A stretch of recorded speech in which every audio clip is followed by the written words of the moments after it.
Madam Speaker, I have the honor this afternoon to present to the National Assembly budget proposals for the financial year 2014-2015. Madam Speaker, honorable members will recall that in April last year, the midterm review of the National Development Plan 10 was adopted by this House. The review emphasized the importance of making strategic choices on revenue mobilization and spending while maintaining macroeconomic balance so that we could continue building a productive economy that would provide sustained growth, employment creation, and reduce poverty. The midterm review and the 2013 State of the Nation address also underscore the importance of maintaining government cash balances to allow for flexibility to run deficits by drawing down on accumulated balances without substantially increasing government debt. In this regard, it is imperative that we rebuild our net financial position in the coming years so that we are ready to respond to negative shocks to the economy should the need arise. Madam Speaker, in preparing the 2014-15 budget, we have continued the tradition of consulting widely on the budgeting strategy, including consultations with the non-governmental organizations. I'm happy to say that at these consultations, there was wide agreement that we must optimize the allocation of public resources by ensuring that available funds are only used for implementing national priorities. Furthermore, government was urged to address shortcomings currently inhibiting growth of private sector investments and local industry development. To this end, macroeconomic stability with supportive monetary and exchange rate policies will remain critical. In achieving economic growth, government must also strike a balance between development initiatives and social cohesion. Madam Speaker, the budget proposals for 2014-15 have been prepared in an environment of continued uncertainties surrounding the state of the world economy and their likely effects on the local economy. These uncertainties have made it imperative to focus on expenditure priorities while avoiding erosion of the domestic revenue base. I will elaborate on those priorities later when I consider the key thematic areas for 2014-15 financial year as well as the proposed budget.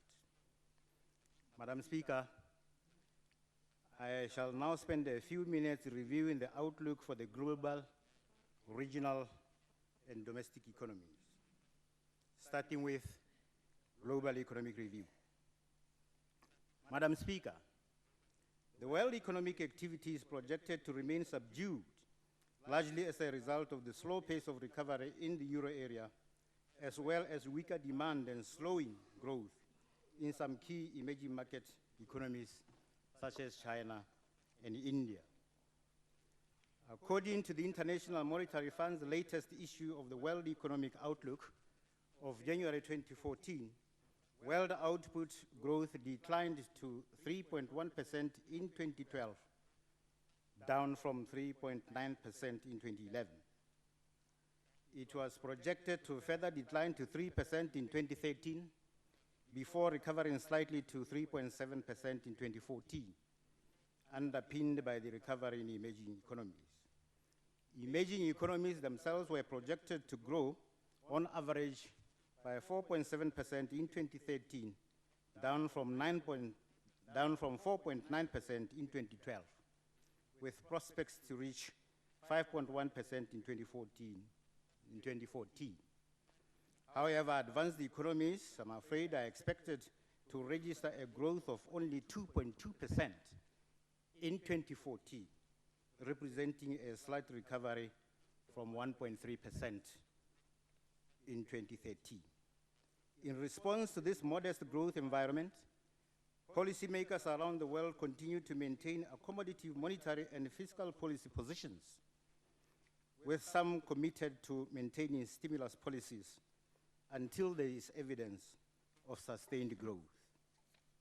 Specific measures in this regard include balancing the budget and reducing sovereign debts as part of fiscal consolidation, undertaking further structural reforms to foster competitiveness of their economies in the medium to long term, and maintenance of adequate liquidity support to the financial sector. These measures underlie the expected global growth of 3.7% in 2014. Regional Economic Review. Madam Speaker, due to the trade interdependence with the rest of the world, the regional economic performance continued to be influenced by a slow pace of recovery in the global economy. This is because most of the countries in the region, including Botswana, still largely depend on the global economy as a market for their primary products.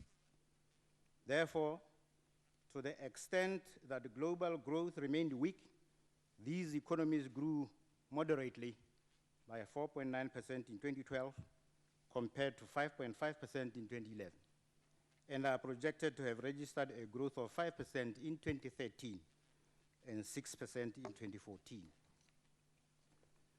The importance of the global and regional economies' performance to Botswana cannot be overemphasized, Madam Speaker. As a small open economy dependent on the export of primary products, mainly diamonds, Botswana is susceptible to economic developments in the major and emerging economies.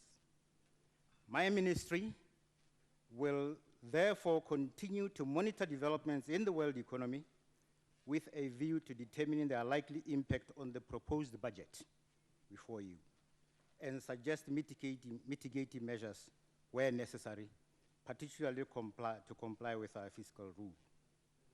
However, Madam Speaker, I remain optimistic that the global and regional growth forecasts will be realized, thus obviating the need to adjust our proposed budget for the next financial year.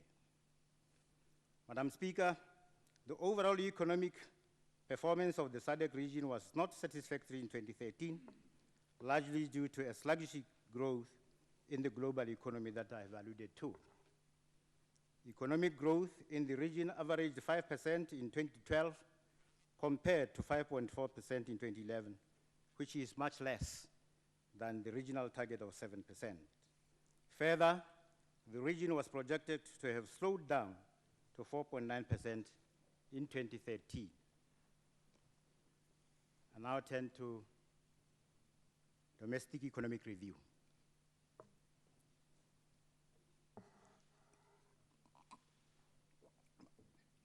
Madam Speaker, in real terms, growth of the domestic economy decreased from 6.1% in 2011 to 4.2% in 2012 due to reduced real output of the mining sector. The mining sector, which now accounts for 20% of GDP, registered real decreases of 2.3% in 2011 and 7% in 2012, reflecting the continued weak demand in the advanced and emerging economies, which are the major markets for our diamonds, as I indicated before. In the water and electricity sector, the cost of inputs exceeded value of sales, resulting in negative growth. This was mainly due to the challenges arising from the delay in the commissioning of Morupule B power station, which resulted in a shortage of domestic power supply and increased costs from imports in South Africa, or rather imports from South Africa. However, Madam Speaker, the negative performance of the mining and water and electricity sectors during 2012 was partly offset by the high performance of some non-mining sectors. Among the non-mining sectors that registered... Minister, I'm very sorry, but there are telephones that have been left on. I don't know whether it's members or visitors. Please, everybody must switch off your gadgets, otherwise I will show you the door. Now, thank you. Minister, proceed. Among the non-mining sectors that registered high growth rates were construction at 14.4%, social and personal services at 12.2%, and finance and business services at 11%.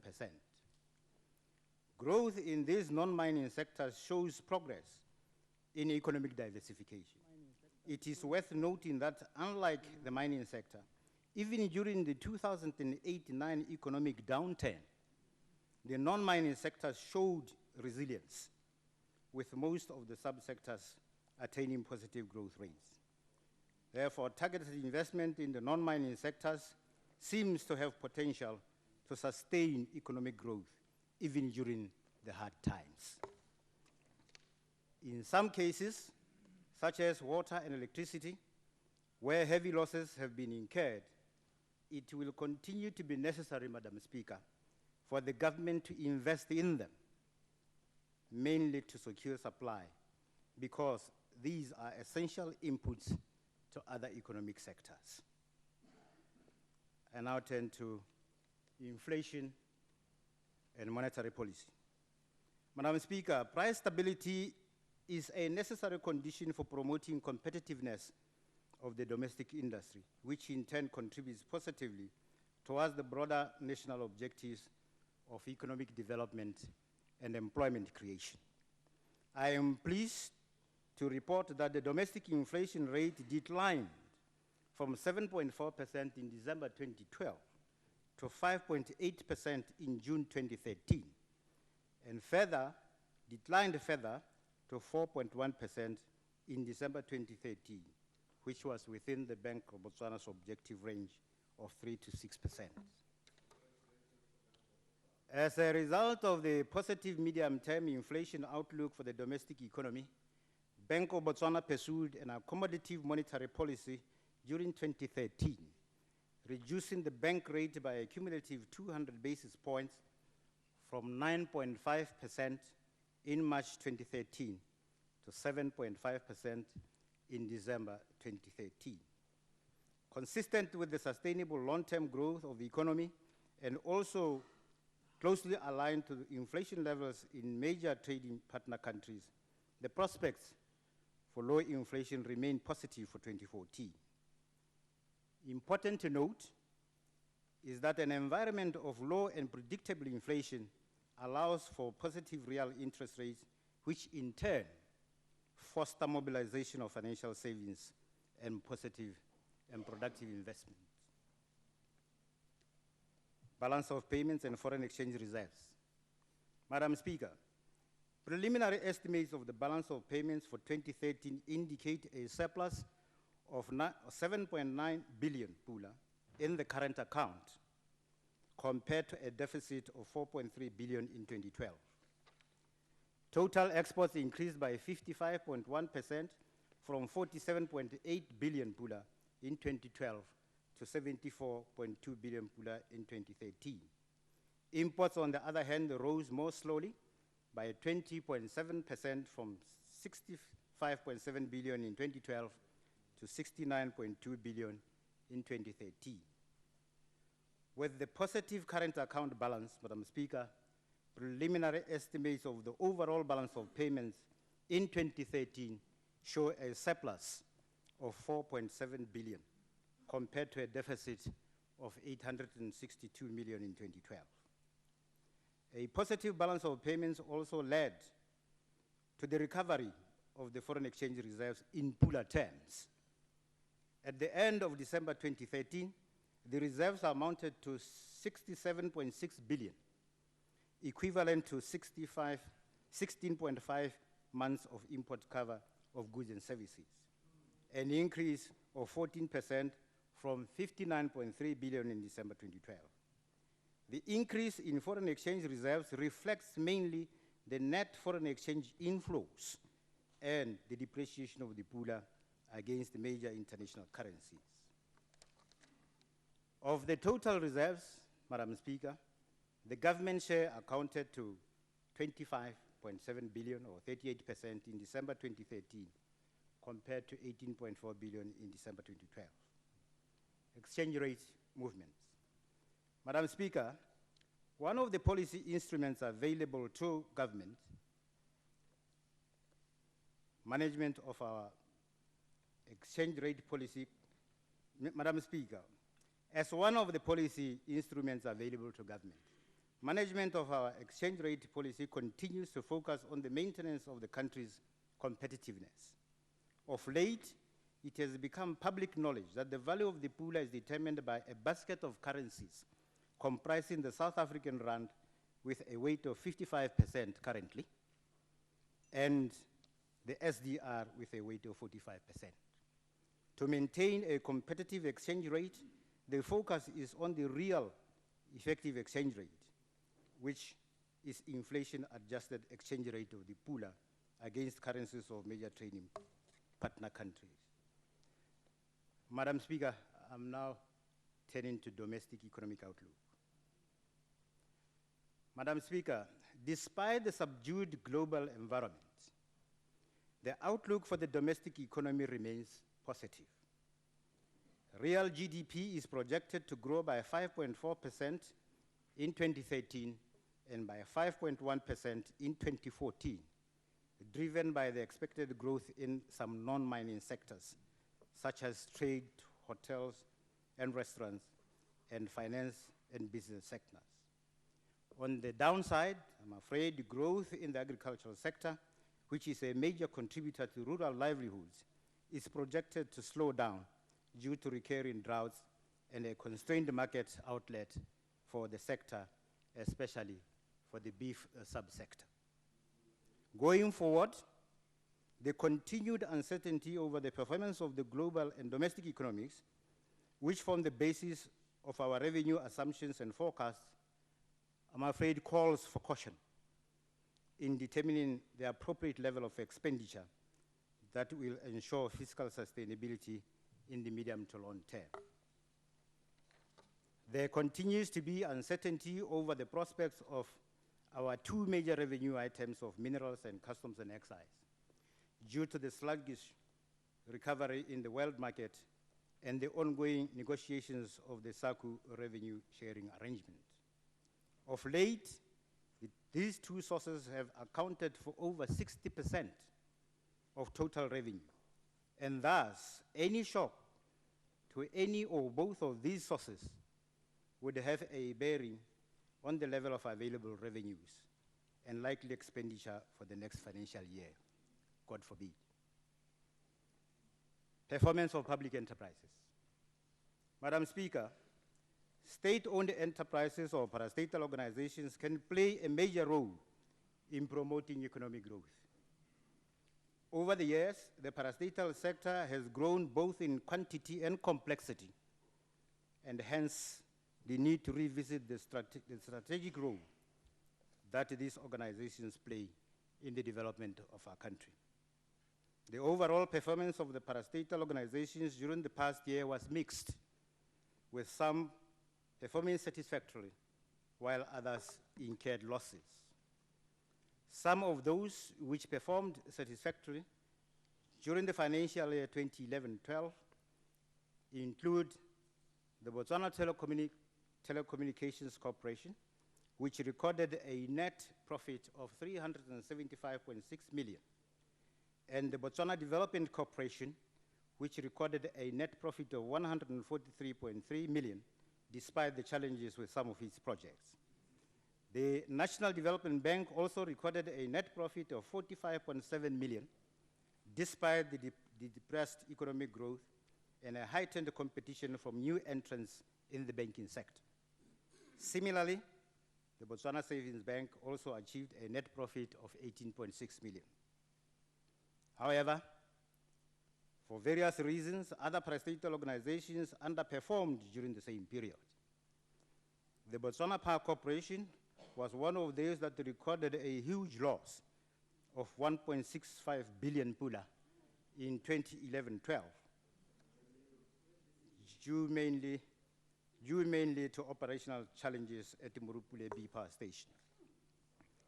The Botswana Meat Commission also registered a loss of 290.9 million in 2012, following another loss of 233.5 million in 2011. Madam Speaker, I believe that the role of state-owned enterprises in the development of this country should continue to complement that of government, given the limited resources at the disposal of government. In this regard, it is important that these organizations are managed efficiently and effectively for them to contribute to sustained economic growth. I therefore wish to highlight, Madam Speaker, some of the measures that government will be pursuing to ensure that the parastatal sector continues to contribute to economic growth of this country.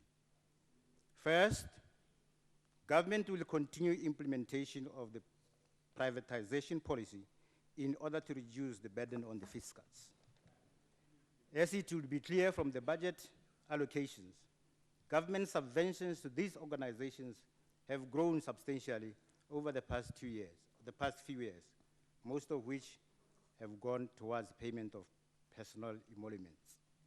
Second, government will be working on guidelines for the operation and management of existing organizations. The Public Enterprises Evaluation and Privatization Agency, PEPA, has already started driving the guidelines to be used by the government in overseeing performance of parastatals and monitoring overall implementation. The oversight responsibility of parastatals will be decentralized to line ministries. Madam Speaker, the oversight responsibility of parastatals will be decentralized to line ministries. Relevant accounting officers will have overall accountability for ensuring that their ministries implement the guidelines, with regular reports submitted to the Productive Improvement Committee, PICFORCE, and Cabinet. Furthermore, the government is currently preparing a privatization master plan number 2. The main objective of the plan is to identify services and public enterprises that are suitable for privatization during the period 2014 to 2019, as well as to enhance guidance for the rationalization of parastatals. Madam Speaker, given the increased budgetary pressures, government will be applying strict criteria for the creation of new parastatals as a measure to contain growth in grant subventions to these organizations. In addition, government will continue to reform the governance structures of these organizations to give accountability to both their boards and management with clear performance targets. All these measures will allow government as a shareholder to contain costs and demand reasonable returns on equity invested in these organizations, as well as in terms of their contributions to economic growth and employment creation. I turn to the important aspect of improving project implementation. Madam Speaker, government remains concerned about the poor performance of some private contractors in implementing government projects, as well as the future cost of maintaining such facilities. In addition, over the past years, the development budget has been underspent on average by 15 to 20% per year, which denies Botswana the services that they deserve. To address some of these issues, government has put in place stringent measures to deal with defaulting contractors who provide services to the government. In this regard, the Public Procurement and Asset Disposal Act suspension and delisting of contractors amended regulations, as well as the Code of Conduct for Contractors, became operational in March 2013. These legal instruments give the Public Procurement and Asset Disposal Board, the PPADB, the power to suspend and delist contractors who do not honor their contractual obligations to the government. Furthermore, Madam Speaker, the Ministry of Infrastructure, Science and Technology has established a project management office to oversee monitoring and control of all infrastructure projects. Additional interventions include the drafting of new legislation and amending existing acts for the construction industry professions, such as architects, engineers, and quantity surveyors. This will facilitate self-regulation protect public interest, and ultimately lead to improved service delivery.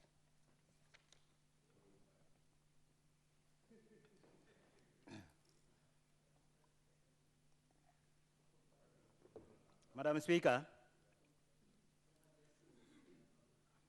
I now wish to address what we consider key thematic areas for the 2014-2015 financial year. Madam Speaker, we are left with less than 2 years to the end of the Millennium Development Goals period, and about 3 years to reach Botswana's long-term vision, Vision 2016, which also coincides with the end of the 10th National Development Plan 10. Further, we are at the beginning of 2014. Further, the recently approved midterm review of NDP 10 identified some challenges which government promised to tackle through the budgets of the remaining years of the plan period. Since this is the first budget after approval by this House of the midterm review of NDP 10, I would like to discuss 7 broad themes which are critical in addressing the challenges referred to. These themes are: 1, growing the economy and employment creation; 2, improving productivity and sustaining sovereign credit rating; 3, investing in infrastructure development to support economic growth; 4, investing in human resources to support sustainable growth; 5, enhancing people's welfare and livelihoods, very important. Enhancing people's welfare and livelihoods. 6, strengthening the judicial system and combating crime, important for the industry. And finally, 7th, strengthening local governance. These themes, Madam Speaker, are by no means exhaustive in terms of what is required to address all the challenges identified in the midterm review of NDP 10. However, I believe that with clear strategies and resource allocation to programs and projects in some of these thematic areas, we can see progress in economic growth, in employment creation, and in sustained development. I shall start with growing the economy and employment creation. Madam Speaker, we need economic growth if we are to address some of the development challenges facing this country. Government can promote inclusive growth by adopting appropriate policies and strategies to encourage domestic and foreign direct investment and investing in strategic sectors that facilitate the development of the private sector. The recent positive growth rates in some non-mining sectors reflect some success, as I've said before, in our economic diversification efforts. Moreover, these non-mining sectors have greater potential for employment creation. The government will therefore continue to devise strategies to promote inclusive growth in the non-mining sectors of financial and business services, construction, agriculture, tourism, and manufacturing. And I address financial and business sector. Madam Speaker, among the non-mining sectors with potential for growth and employment creation is the financial and business services sector. Over the past years, this sector has continued to register positive growth rates underpinned by a stable banking sector, which itself is characterized by adequate capital levels, good asset and sufficient liquidity. The bank's total assets, for example, stood at 60.4 billion as at the end of September 2013, compared to 57.8 billion as at the end of September 2012. The number of commercial banks has also increased from 11 to 13, following the licensing of 2 banks in 2013. Efforts to improve on the efficiency of this sector include the expansion of electronic payments. The electronic systems such as the Electronic Clearing House and Botswana Interbank Settlement System are being monitored by the Bank of Botswana to ensure that they meet the important public policy objectives and attributes of safety, efficiency, stability, and integrity. Madam Speaker, despite the relative growth performance by the financial services sector, there remain some challenges as identified in the 2012 Financial Sector Development Strategy study conducted in collaboration with the World Bank. The study identified several strategic objectives that include maintaining a robust framework for the financial sector stability, promoting competitive and cost-effective access to finance, promoting financial access for the underserved, low-income, and non-salaried groups. My ministry, Madam Speaker, is therefore working with the relevant stakeholders to continue implementing some of the recommendations of the study, which will address issues of financial inclusion and result in improved access to financial services, as well as enhanced delivery by the banking system. Meanwhile, another financial sector reform is the recent passing by this House of the Building Societies Amendment Bill that is expected to facilitate demutualization of building societies. Agriculture. Madam Speaker, another sector with potential for growth and employment creation is agriculture. Unfortunately, the performance of this sector has been dismal due to inadequate rainfall and recurring droughts, as we are all aware. This has presented a great challenge to growth of this sector, which by nature is a highly labor-intensive undertaking with potential to absorb a majority of the unskilled and semi-skilled unemployed citizens. Despite the challenges of constrained growth, I would like to assure this Honorable House that the government will continue to assist the agricultural sector, despite the challenges of lack of growth. The livestock advisory centers, for example, continue to sell some